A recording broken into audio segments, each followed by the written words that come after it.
right?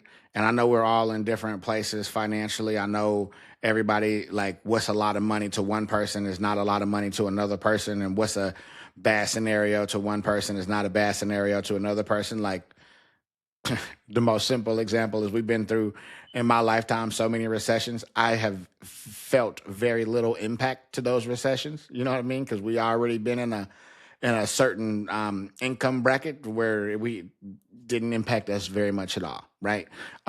So like, what scares you? And that's a loaded question because there's a ton of uncertainty um economically in the world in general, but economically, like, there's a lot of shit that is going on or not going on. um that is, like I said, it's really an unprecedented time. And so there's a lot that could scare you. And I don't want to be, this is like not doom and gloom. This is, like I said, just me trying to be vulnerable about some things that like impact me. You know what I mean? Like, I put so much weight on, or so much of my identity on, my career and what I do for work. And that shit can be taken away in an instant. You know what I mean? Like, and what do you do when that happens? How do I still add value as a person, as a man? You know what I mean? When I put so much weight, so much emphasis of who I am on my career, who am I without that career? Right? Like, that's, like I said, it's not doom and gloom. I apologize. Um, but kind of in that same vein, what does failure look like in your mind? And this is for you. And these are all questions that you can throw into the comments. I'm always in the comments. I respond to literally every comment. I appreciate everybody who does comment. It lets me know that I'm not alone, that I'm not the only motherfucker out here feeling how I'm feeling. So what does failure look like to you? Like, in your specific Pacific Ocean, what does failure look like to you in your specific situation, right?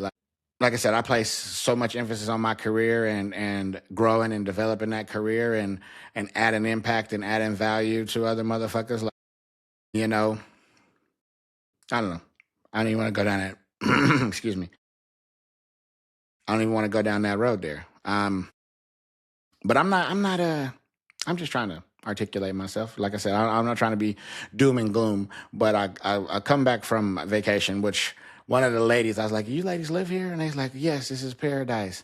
And I like literally left paradise, and coming back to my life. Right, I remember being on the plane and looking at Stormy like, I don't even want to go to tomorrow. Like, just uh, I don't know. I don't have the answers. I say that literally after every segment. I don't have the answers. But I'm just articulating to let other people know that, or hopefully for me, that I'm not alone. I'm not by myself. I don't have the answers. And that is scary to me. That's failure to me, is not having the answers, not being the SME, not being the subject matter expert that could fix it, that could make it okay. Like, yeah. That takes me to our next segment called Working on It. So I talked about all of these things, venting about all of these particular opportunities or things that I'm going through, or these perspectives that I have. But in reality, I'm working on it. You know what I mean? I'm working on myself. I say that joke all the time. Like, I'd be like, "Oh, nigga, I'm fucked up, blah, blah, blah," but I'm working on myself. I say that jokingly, but it's 100% true.